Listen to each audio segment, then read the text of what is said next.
Vamos então fechando os nossos olhos para a prece. E sempre Jesus como referência maior para todos nós. O Mestre que nos acompanha em todos os instantes. Jesus que veio das alturas para estar conosco, para nos mostrar sempre o melhor caminho. Esse Jesus tão grande, que por ser tão grande, se faz tão pequeno. Se faz pequeno e está conosco, e nos oferece sempre o seu ombro amigo. Ah, Jesus que nos orienta, Jesus que nos acompanha, Jesus que nos conforta, é sempre Jesus. E nesse momento, nós pedimos Jesus que esteja também ao lado daqueles irmãos que partiram desta caminhada através do equívoco do suicídio. E que todos eles sejam e são acompanhados, amparados, socorridos, porque o Pai não desampara ninguém. Mesmo cometendo os equívocos, Ele compreende a nossa fraqueza, a nossa pequenez e, nos auxiliando, nos dá sempre a oportunidade do reerguimento, fazer o melhor para que possamos sempre evoluir na direção do bem. Que assim seja, graças a Deus. Bom, boa noite a todos, Maria Leone, Elizabeth, boa noite a todos vocês e uma alegria estarmos sempre juntos, aqui, todas as sextas-feiras, para esse bate-papo nosso e tentarmos passar um pouquinho, alguma coisa para que a gente possa crescer sempre um pouquinho mais. Também um abraço para a Renata, para a Alceia, boa noite a todos vocês. E vamos continuar dentro do tema que começamos a abordar na semana passada, a questão do suicídio. Terrível, complicado, mas vamos entender direitinho, Na live anterior, na sexta-feira passada, nós falamos que é um terrível equívoco, sem sombra de dúvida, Não podemos esquecer isso não. Por quê? Porque estamos muitas vezes querendo sair da dificuldade, uma dificuldade que nos incomoda, E cometemos um outro problema que nos gerará mais dificuldades. Precisamos então sempre confiar em Deus e saber que tudo é passageiro, tudo passa, e que a questão do suicídio apenas agrava aquela situação que já nos incomodava, Porque os sofrimentos continuarão, mas agravados pelo ato equivocado que cometemos. Sabemos que Deus não desampara a ninguém. Então precisamos estar atentos aos irmãos que sofrem. Como Deus não desampara ninguém, Ele também socorre aqueles que estão passando pelo sofrimento através de todos nós, que estamos aí ao lado de tantas pessoas que estão padecendo, sofrendo. Então nós precisamos estar atentos a esse sofrimento dessas pessoas. Nunca podemos, dissemos na semana passada, desdenhar a dor do outro. Isso que você sente, isso é tão pouco. Para ele talvez não tão pouco assim. Para mim pode parecer pouco, mas para ele não. Então temos que ter esse cuidado, porque as consequências de um irmão que pratica esse equívoco, esse ato, do outro lado, vai ter as suas complicações. Mas mesmo o ato praticado pelas pessoas, por pessoas diferentes, obviamente tem consequências diferentes, formas de entender, de passar pela dor, de ser socorrido mais rápido ou menos rápido, de acordo com aquele ser, a sua bagagem, aquilo que eles trazem de existências anteriores. Um irmão que comete esse ato, mas que já vinha de uma vida totalmente equivocada, fugindo da lei, um criminoso, e comete esse ato, de qualquer forma, o sofrimento dele deverá ser bem maior. Porque existem aqueles de boa conduta, dissemos a semana passada, e que, por exemplo, num momento de dor, num momento de equívoco, de desespero, um deslize, comete. Mas sempre o ato é ruim, sempre. Porque a vida pertence a Deus. A vida não nos pertence, estamos aqui, mas eu não posso dispor da minha vida da maneira que eu acho que devo dispor. É Ele, a vida é dele. Ele é que faz da maneira correta. Eu vou me equivocar. E estávamos começando a comentar sobre os pequenos suicídios. Até brincamos. Você que, por exemplo, fuma. Nós vamos falar alguma coisinha hoje, né? Lógico que a decisão é sua, ninguém vai interferir. Mas é bom a gente saber das coisas, né? Então vamos falar dos pequenos suicídios. Como é que ficam os pequenos suicídios? Aqueles taxados como inconscientes, que eu entendo que não é tão inconsciente assim, né? Esse inconsciente, na maioria das vezes, é uma desculpa. Aqueles conscientes, sim, mas que nós desprezamos.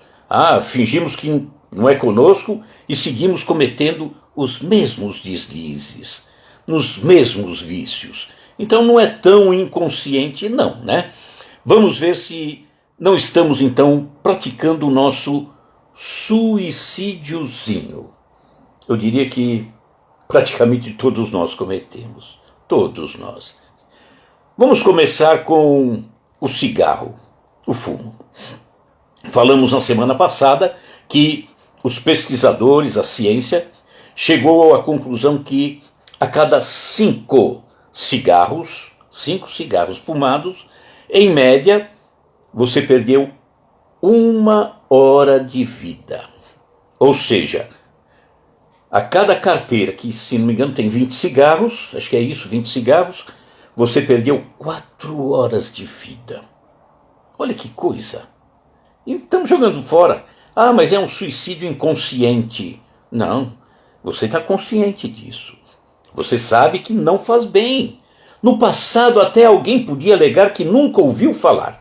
Mas hoje em dia, todo mundo sabe o que o fumo prejudica no nosso organismo.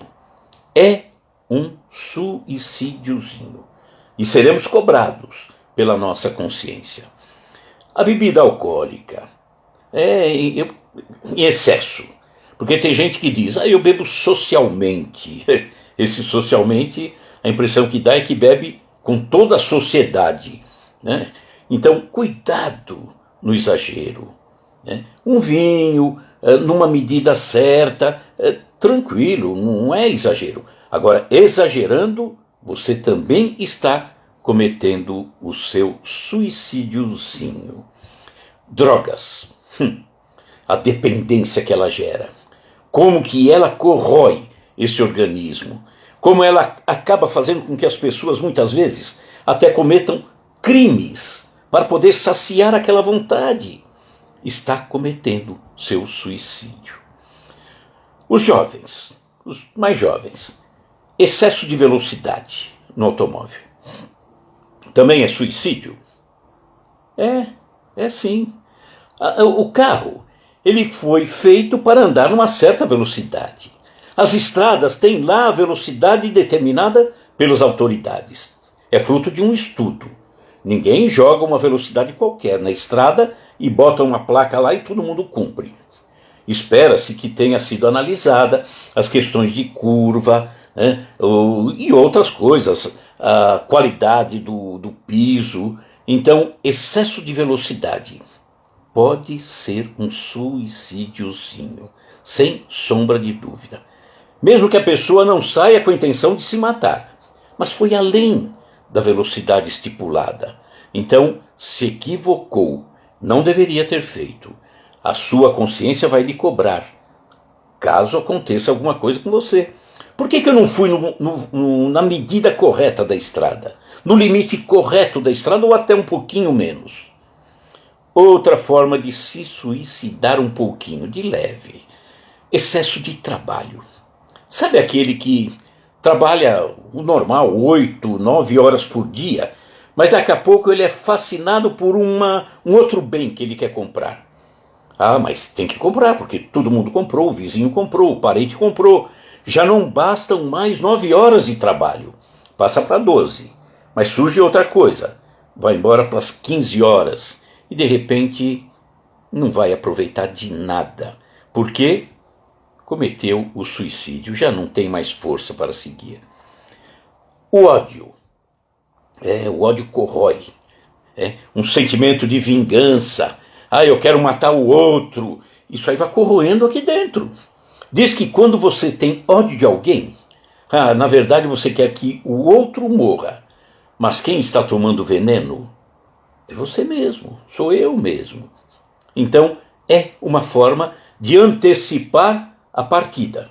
Lembro que nós dissemos que chegamos aqui com uma determinada carga de fluido vital e que precisamos respeitar. Mas quando eu tenho, por exemplo, ódio, muito ódio, eu estou antecipando. Tem pessoas que brigam com todo mundo. Se não brigam fisicamente, brigam mentalmente. Está sempre com a mente trabalhando, brigando, atingindo, vendo-se atingida, retrucando. Está diminuindo a sua vida. Fofoca. Maltrata o outro.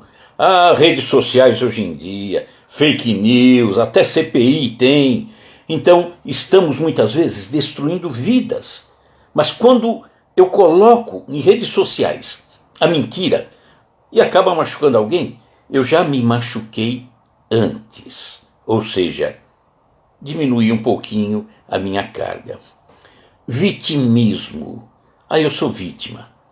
Como eu sofro, todo mundo me agride, né? E então, gerando muitas vezes a síndrome do pânico. Eu não posso sair na rua porque sempre tem alguém me perseguindo. Meu Deus do céu! Que coisa, que complicação! Intolerância. A intolerância. Não tolero nada. Por quê? Porque todo mundo faz errado. Só eu que faço certo. Isso é também uma forma de abreviar o retorno. Tratamento desigual.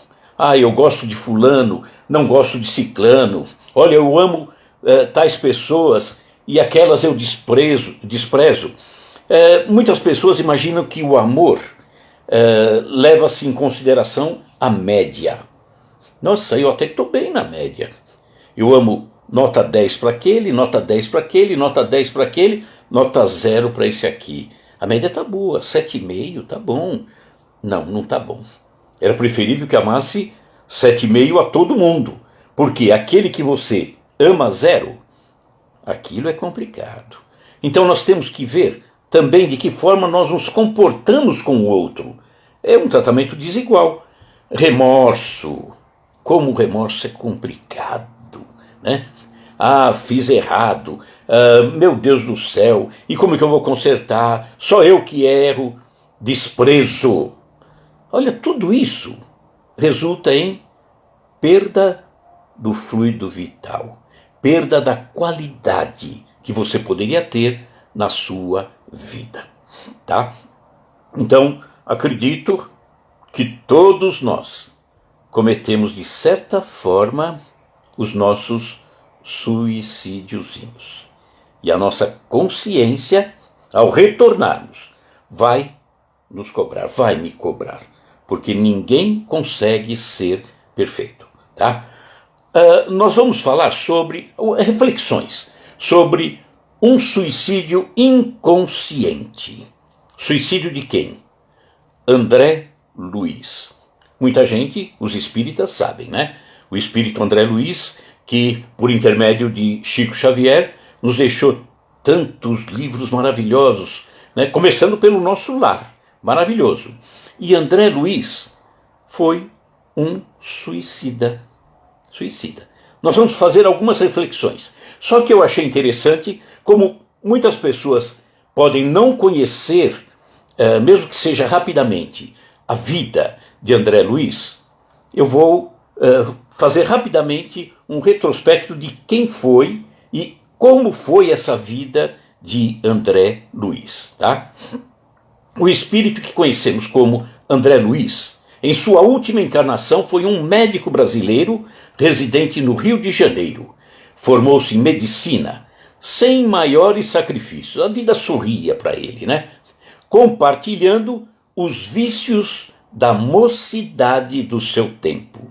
Vivia nos vícios normais, né? Da mocidade daquela época. E hoje não é nada diferente, eu diria até muito mais grave do que daquela época. André Luiz, na condição de encarnado, organizou um lar. Teve 3 filhos, 2 meninas e 1 menino, perseguindo sempre uma situação estável. Queria ter uma condição boa de vida, que garantisse a tranquilidade econômica do seu grupo familiar. André Luiz perdeu a sua irmã Luísa quando ainda era criança e seu pai partiu também 3 anos antes do próprio André Luiz desencarnar. Desencarnou André Luiz após uma luta de mais de 40 dias na casa de saúde, tentando vencer a morte. Sofreu 2 operações graves devido à oclusão intestinal derivada de elementos cancerosos, que por sua vez eram resultado de algumas leviandades no campo da sífilis, que naquela época era terrível. Teve ainda todo o aparelho gástrico destruído à custa de excessos de alimentação e bebidas alcoólicas. Devido a isso, entrou no plano espiritual como suicida inconsciente. E aí eu faço uma ressalva, será que era inconsciente? Ele era médico. E sendo médico, ele sabia o que, por exemplo, o excesso de alimentação, a bebida em excesso provocava no organismo. Então esse inconsciente não é bem inconsciente, eu entendo assim. Após o desencarne de André Luiz, transcorrido mais de 8 anos consecutivos no umbral, que é um lado da espiritualidade meio pesadinho, a transição da vida carnal para a vida espiritual, onde a pessoa, o espírito, passa ali amargando aquilo que fez, que está incomodando. É uma situação dolorosa e, obviamente, machucando muito mais a quem se machucou durante a vida. Mas depois de 8 anos, André Luiz foi resgatado por Clarencio, um dos ministros do auxílio da colônia chamada Nosso Lar, após inúmeros pedidos da mãe do próprio André Luiz, que habitava esferas mais altas no plano espiritual. Clarencio tornou-o seu pupilo. Então André Luiz ficou pupilo de Clarencio, um ministro lá do Nosso Lar. E lhe informou que o local onde se encontrava, naquele momento, colônia espiritual Nosso Lar, tratava-se de uma das esferas espirituais vizinhas à Terra, sendo o Sol que o iluminava o mesmo que iluminava aqui a Terra, no campo físico. Decorrido algum tempo de aprendizado e trabalho também em Nosso Lar, por volta de 1939, André Luiz teve permissão para visitar sua família na Terra. Sua companheira, a esposa de André Luiz, a viúva de André Luiz, havia desposado outro homem, de nome Dr. Ernesto, o que lhe causou profunda dor. André Luiz ficou alucinado. Dr. Ernesto, no entanto, encontrava-se naquele momento de cama e muito enfermo, estando ainda cercado por entidades inferiores devotadas ao mal. Espíritos ali trevosos, complicando a vida do Dr. Ernesto. Soube ainda, André Luiz, que seu filho varão, que era um filho, era o único filho que ele tinha, se encontrava perdido no mundo e praticando inúmeras loucuras, e que sua filha mais nova havia começado a se interessar pelo espiritismo. Foi nesse cenário que André Luiz aprendeu o verdadeiro significado da palavra amor. É nesse cenário de dor, nesse cenário de angústia, ele descobriu o amor. Porque o amor é que faz a pessoa se recuperar. É o amor que faz a pessoa se levantar. E aí André Luiz, vendo tudo isso, através do amor que foi despertado dentro dele, ele conseguiu reerguer-se. Vencendo o orgulho e o egoísmo, e com a ajuda da amiga Narcisa, era um espírito que o acompanhava, trabalharam ativamente na cura do novo esposo de sua companheira, Dr. Ernesto. Com bons conhecimentos científicos, era médico, né? E grande capacidade de observação, foi-lhe permitido relatar, André Luiz, através do médium Francisco Cândido Xavier, suas experiências como desencarnado. Então ele começou a nos transmitir as experiências pelas quais ele passava do outro lado da vida, foi permitido nos trazer e como nos trouxe orientações. Desejando manter o anonimato, possivelmente respeitando os parentes, aquela coisa toda, ele acabou adotando o nome de um dos irmãos do próprio Chico. Um dos irmãos se chamava André Luiz. Então, o nosso espírito André Luiz, que foi um médico, adota o nome do irmão de Chico Xavier nas comunicações. O primeiro livro de André Luiz, todo mundo sabe, foi em 1943, e é Nosso Lar.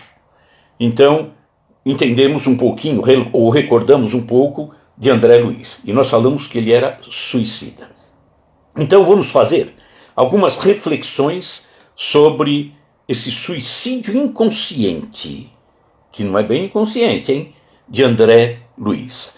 Alguns dizem que André Luiz era médico, né? Era médico de fato. Ele poderia ser tanto Carlos Chagas como Oswaldo Cruz. Não se saberia qual deles seria, mas também ele não está preocupado com isso. Mas, dentro dessa crônica, para que possamos refletir, vamos ver que o próprio André Luiz fala assim: suicida, suicida, criminoso, infame.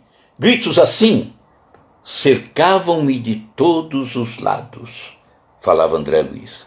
E ele estava na erraticidade, né? Lá num local, num umbral, um local um pouquinho pesado. André Luiz foi médico, então, na sua última encarnação. Ficou conhecido nos trazendo, em primeiro lugar, o livro Nosso Lar. Vê-se no umbral, esse local mais pesadinho, após o seu desencarne, que era uma região de sofrimento no plano espiritual. Ele, André Luiz, experimenta intenso sofrimento psíquico por encontrar-se em uma condição desfavorável espiritualmente e constantemente acusado de suicida por vozes que o cercavam naquela região umbralina. Ele foi resgatado pelo mentor espiritual Clarencio, que foi auxiliado, por sua vez, pelo irmão Henrique de Luna, do Serviço da Assistência Médica da colônia Nosso Lar. Então era um médico, Henrique de Luna. E Henrique de Luna diz assim: é de lamentar que ele, André Luiz, tenha vindo pelo suicídio.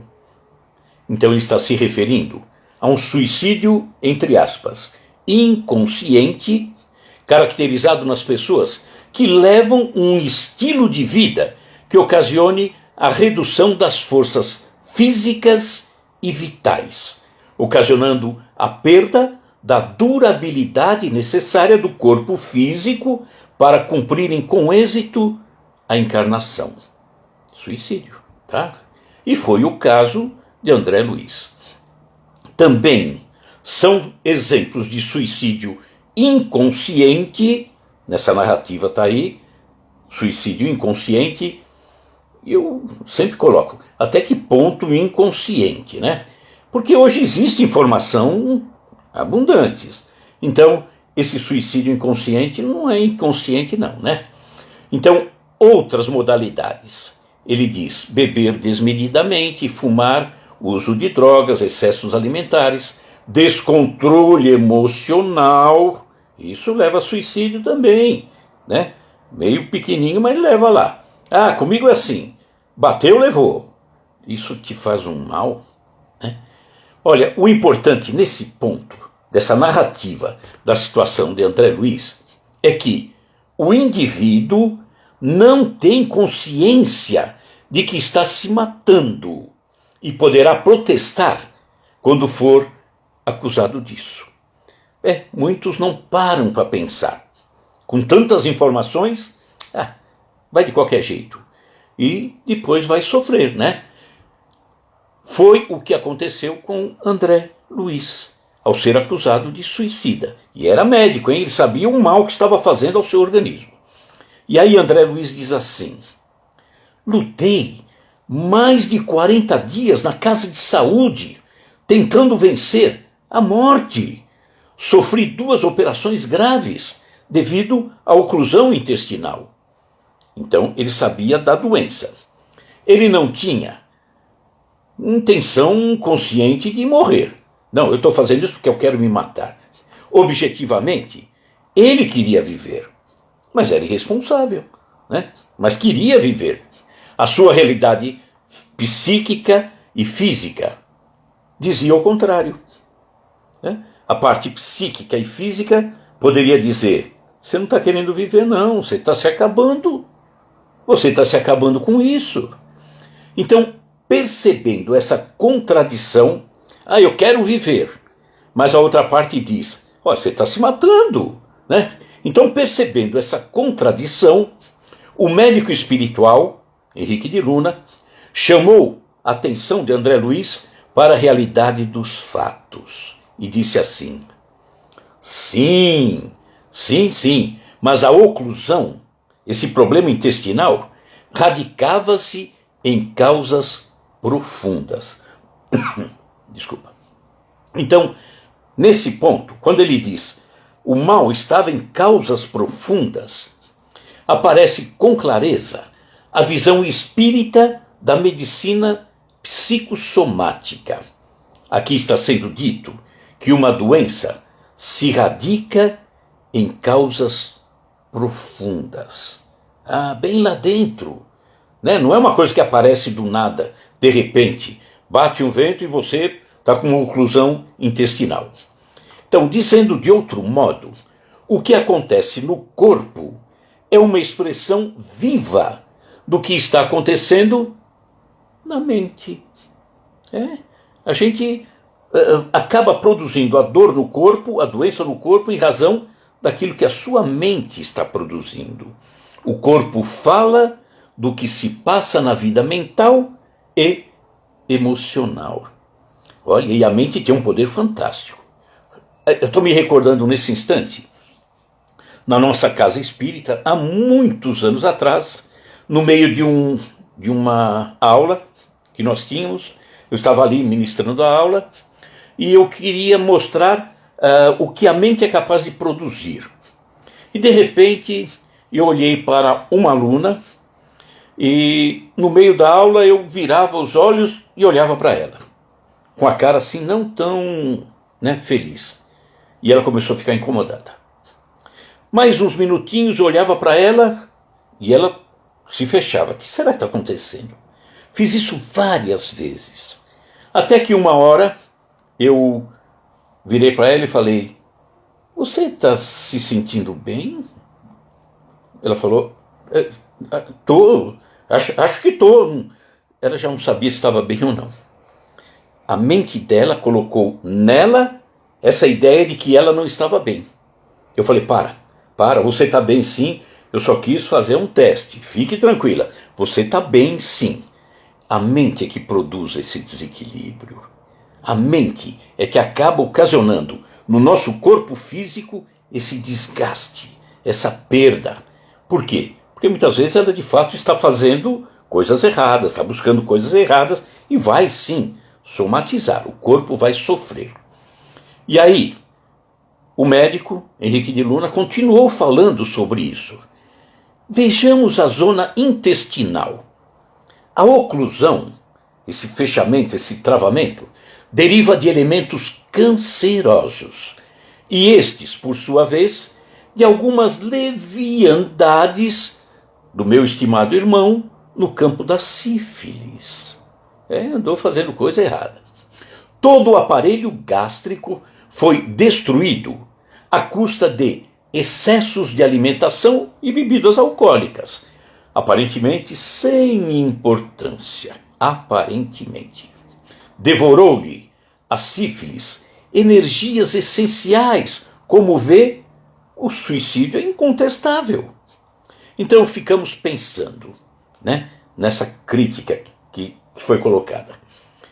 Nas ocasiões tão comuns, na atualidade, por exemplo, festas, baladas, que a mocidade, sobretudo a mocidade, anda fazendo, regadas a álcool, a droga, a título de momentos de felicidade, mas que são, isso sim, hiperestímulos sensoriais que provocam uma falsa sensação de felicidade. O que será que se passa nessas ocasiões? O que se passa? Momentos de autodestruição e uma falsa diversão. A mocidade tem que descobrir isso, tem que ser alertada. Então, nós que temos filhos, netos, numa idade dessa, onde tudo é alegria, tudo é folia, vale tudo, não vale tudo, não, de forma nenhuma. E no caso, André Luiz, o câncer que originou a obstrução intestinal teve uma participação direta dele na construção do processo psicossomático, através do seu nível mental e funcionamento emocional. No entanto, André, e era médico, demonstrou não ter, naquele momento, que estava sendo socorrido por Henrique de Luna, lá no nosso lar, não demonstrou ter, naquele momento, a noção de como se processou a dinâmica da autoconsciência. Como que ele percebeu depois isso? E aí André Luiz diz assim, aliás, ele falando, não poderia supor, noutro tempo, no passado, que me seriam pedidas contas de episódios simples que costumava considerar como fatos sem maior significação. Ele não imaginava que seriam pedido a ele contas. Conceituar até ali os erros humanos segundo os preceitos da criminologia. Então ele ia muito na lei. Mas será que vão me pedir conta do que eu estou fazendo, da bebida, da comida? André Luiz, então, revela o sentimento que está sendo julgado quando diz que me seriam pedidas contas de episódios simples, sendo julgado por alguém, além de mostrar-se surpreso com a importância do que ele pensava serem fatos sem maior importância. Então tudo para ele chamou a atenção. Ele nunca havia parado, durante a sua encarnação, para avaliar isso. Ele não tinha noção de que para a alma não existe outro juiz que não a sua consciência. Não sabia que para a alma os deslizes, os excessos vão repercutir e somos responsáveis por aquilo que fazemos. Então, a revelação dos mentores de que esses fatos não passaram despercebidos, tudo que ele fez ficou gravado, que André estava sendo observado o tempo todo, lhe deu a sensação de que estava sendo julgado naquele momento por alguma consciência alheia, quando na verdade a consciência alheia, no caso de Clarencio, que era o seu instrutor que estava ali, funciona apenas como um alto-falante. Alguém que está falando, chamando a atenção, ou um reverberador da própria consciência de André Luiz. É a própria pessoa. Ninguém julga ninguém. Ninguém pune ninguém. Nós nos julgamos e nós nos punimos. Olha o cuidado que precisamos ter com os pequenos suicídios. Então, mesmo que tenha havido um certo julgamento no caso de André Luiz, chama a atenção que, no contexto de nosso lar, a característica desse julgamento esteja mais para uma sala de psicoterapia do que para um tribunal. E André Luiz percebeu então isso. Finalmente ele percebeu. Não era um tribunal. Era alguém dizendo, presta atenção, olha, lembra que você fazia assim? Foi bom para você? Então ele se analisou. E aí André Luiz diz assim, todo acontecimento insignificante, estranho aos códigos, entraria na relação de fenômenos naturais. Deparava-se-me, porém, agora, na condição de espírito, outro sistema de verificação das faltas cometidas. Já não é mais a lei, né?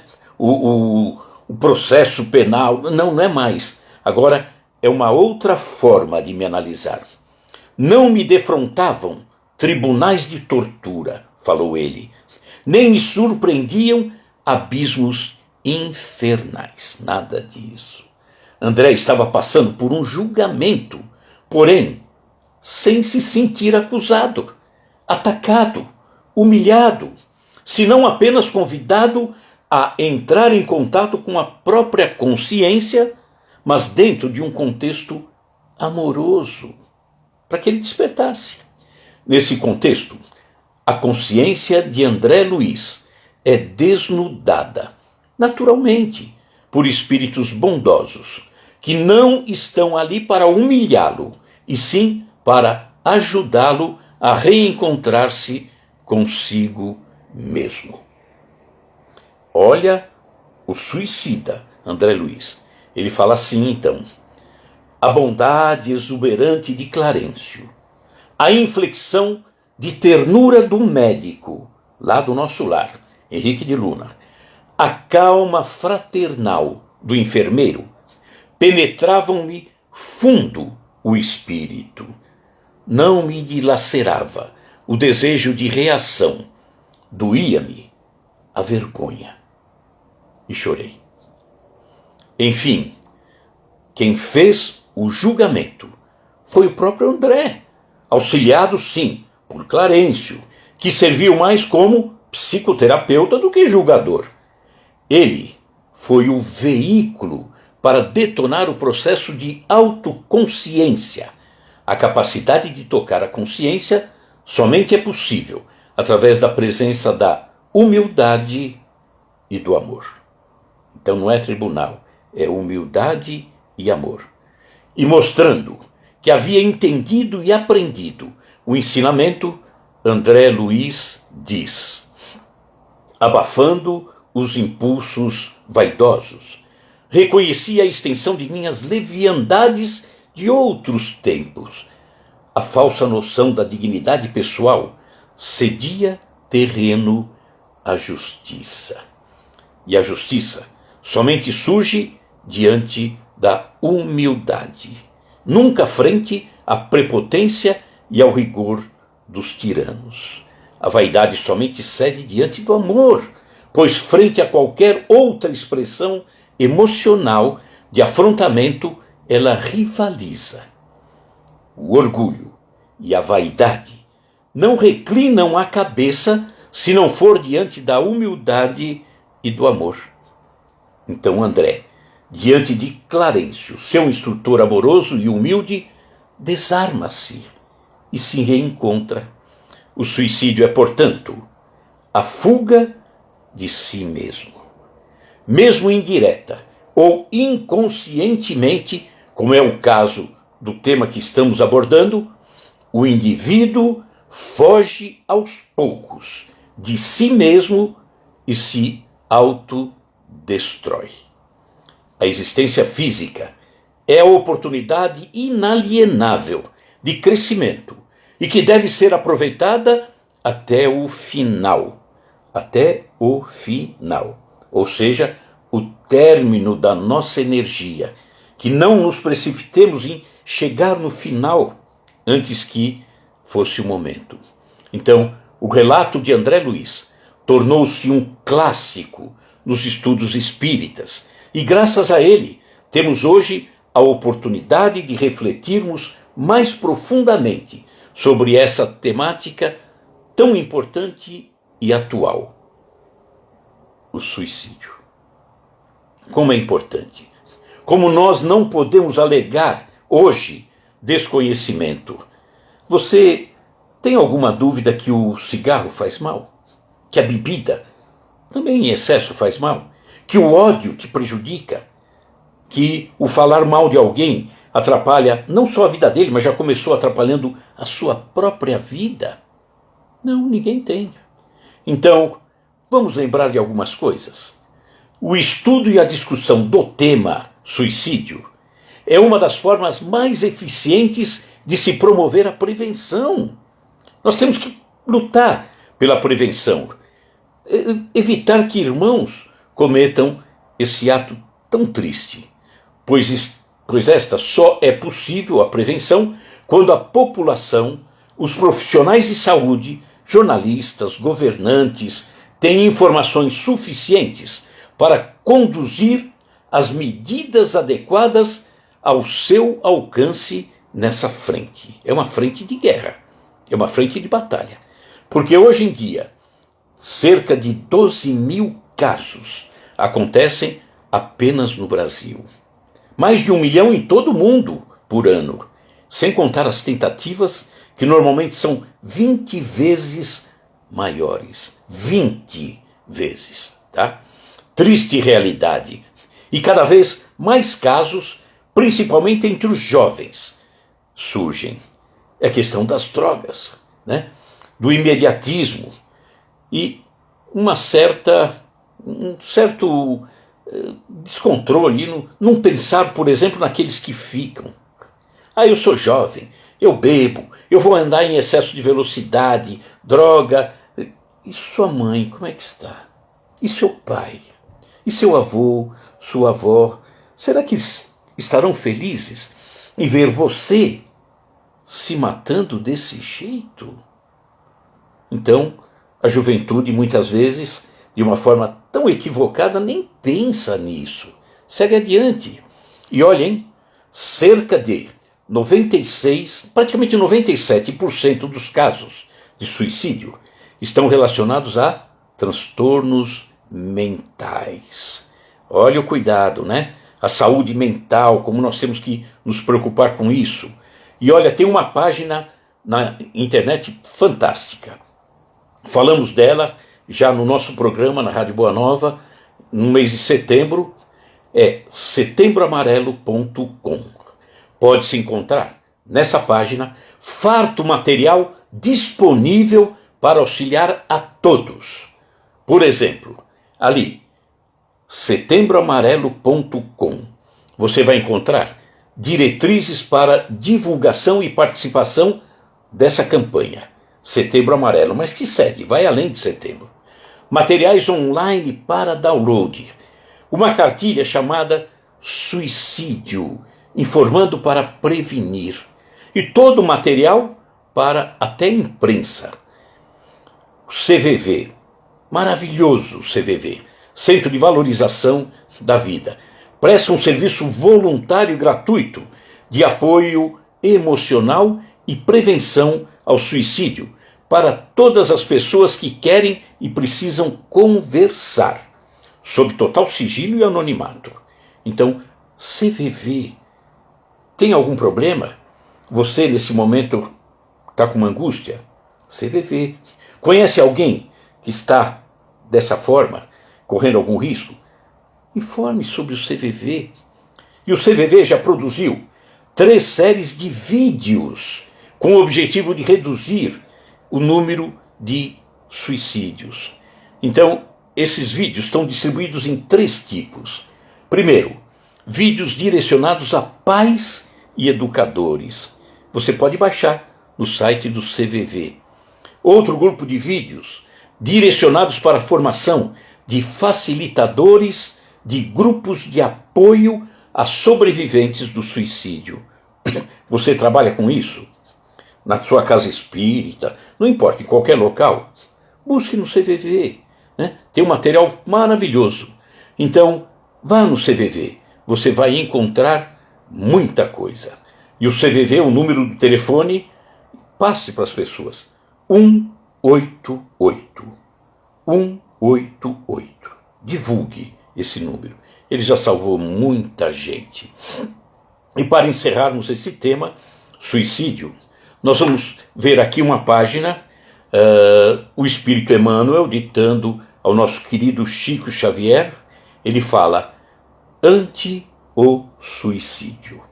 Vamos encerrar com esse texto, né? Maravilhoso. E ele começa assim. Se a ideia do suicídio alguma vez te visita o pensamento, reflete no infortúnio de alguém que haja tentado inutilmente destruir a si mesmo. Inutilmente destruir a si mesmo, porque não destrói. Quando pela própria imortalidade está claramente incapaz de morrer.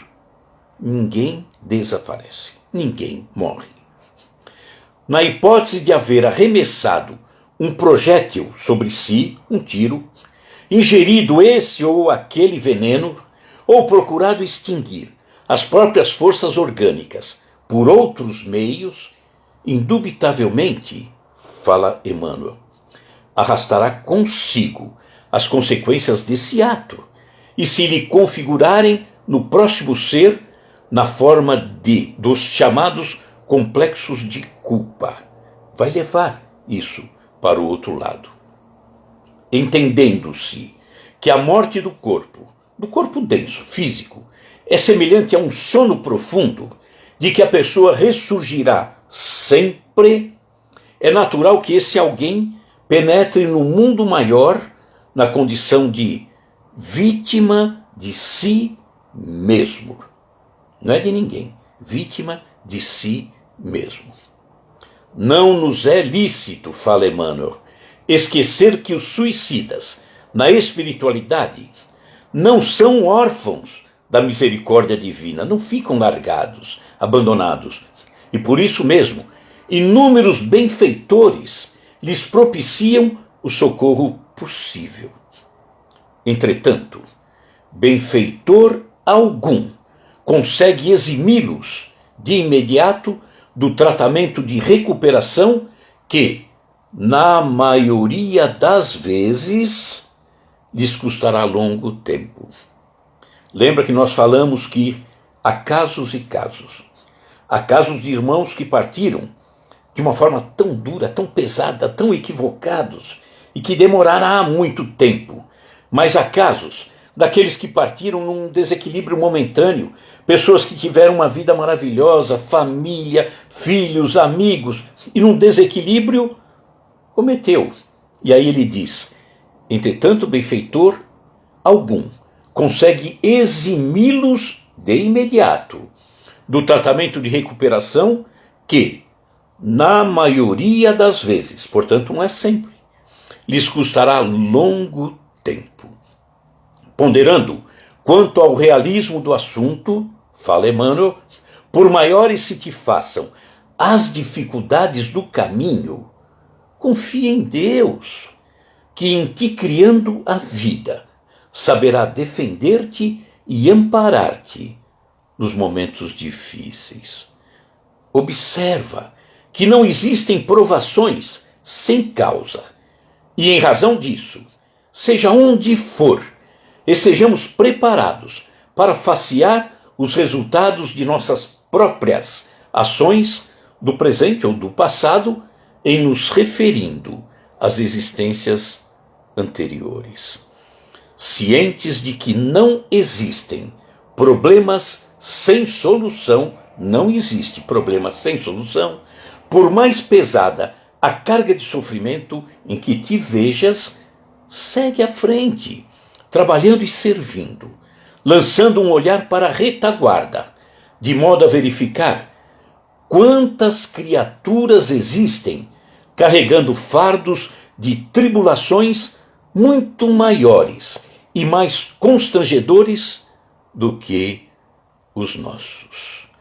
O melhor meio de nos premunirmos na terra contra o suicídio será sempre o de nos conservarmos no trabalho que a vida nos confia, porque o trabalho invariavelmente dissolve quaisquer sombras que nos envolva a mente. E Emmanuel conclui assim: e por fim, consideremos nas piores situações em que nos sintamos que Deus, cujo infinito amor nos sustentou até ontem, embora os nossos erros, sempre nos sustentou, e nos assinalando os propósitos de regeneração e melhoria, nos sustentará também hoje. Ou seja, esperança. Tenhamos sempre esperança. E dentro dessa esperança que buscamos, vamos também nos esforçar no sentido de compreendermos cada vez mais, de entendermos cada vez mais, de raciocinarmos cada vez mais, de não sermos levianos nos divertimentos, nas situações do dia a dia, sermos responsáveis, porque este corpo tem uma importância fantástica. É através do corpo que o espírito, porque nós somos espírito, é através do corpo físico que esse espírito caminha pela terra, e é somente por intermédio dele que consegue fazer as reparações, os socorros, as aproximações, o abraço, o beijo, o ombro, tudo isso. Se der fim ao meu corpo antes do momento correto, sofrerei as consequências. Pensemos nisso. Vamos lembrar também, então, do CVV, né? E Setembro Amarelo. Tanta gente trabalhando para nos dar uma sustentação nos momentos em que ficamos tristes, né? Com problemas, com pensamentos equivocados. E Deus, sempre Jesus também. Vamos nos apegar a eles, porque eles é que nos sustentam também. Tá? Então, espero que essa mensagem sobre o suicídio, semana passada, e essa aqui, tenha sido feita de uma forma leve, apesar de ser um assunto pesado, né? Um assunto triste, complicadíssimo. Então, todos nós vamos cuidar de nós, mas vamos ficar também atentos aos outros. Combinado? Então, novamente, agradecendo a participação, Maristela, Luiz Federici, tem mais gente aí, né? Áurea, Paulo Serrato, Maria Santos, Alceia. Então, muito obrigado por estarem presentes. E na semana que vem, ainda vamos definir que tema nós levaremos adiante, porque talvez seja o homicídio, pena de morte, mas talvez seja alguma coisa alusiva ao dia de finados, porque na semana que vem será praticamente véspera de finados. Combinado, pessoal? Então, muito obrigado. Vamos então fechar os nossos olhos. Eu que agradeço, Luci, Edi. Então, fechemos os nossos olhos e vamos pedir a Jesus que esteja nesse momento socorrendo esses irmãos que de forma tão triste partiram desta vida e que não há retorno em razão daquilo que fizeram. Não há um retorno imediato, recuperando esta encarnação para tomar novas atitudes, novas medidas e sair dessa tristeza, dessa dificuldade, desse pessimismo. Então esses irmãos, do outro lado, movidos por tanta dor, por tanta tristeza, por tanto remorso, tanto desequilíbrio, pedimos a Jesus, Maria, a sua mãe, Maria de Nazaré. Maria que tem um trabalho maravilhoso no Vale dos Suicidas. Legião dos Servos de Maria.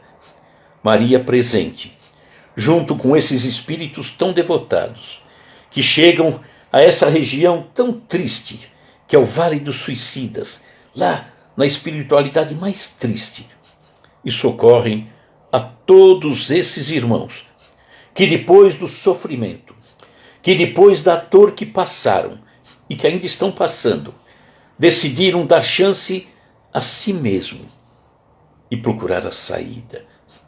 Quando esses irmãos, tão maltratados, sofredores, decidem ser ajudados, Maria de Nazaré está ali ao lado deles, recolhendo-os, como aquele filho pequeno, e ela coloca no colo e leva para os locais de atendimento, e esse irmão se recupera, se conscientiza, trabalha o que precisa trabalhar em si, para ter a oportunidade do retorno, para fazer na vida seguinte, na encarnação seguinte, um trabalho com muito mais cuidado, com muito mais responsabilidade e com muito mais respeito a este corpo tão importante nesta caminhada.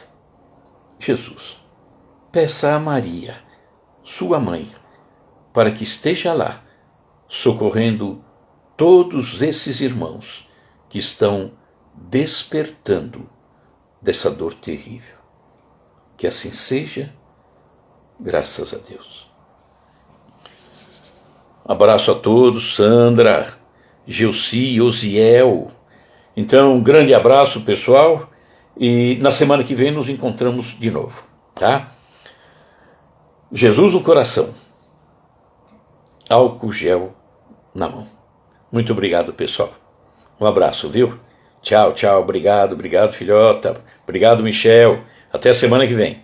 Tchau, tchau. Fiquem com Deus, viu? Tchau.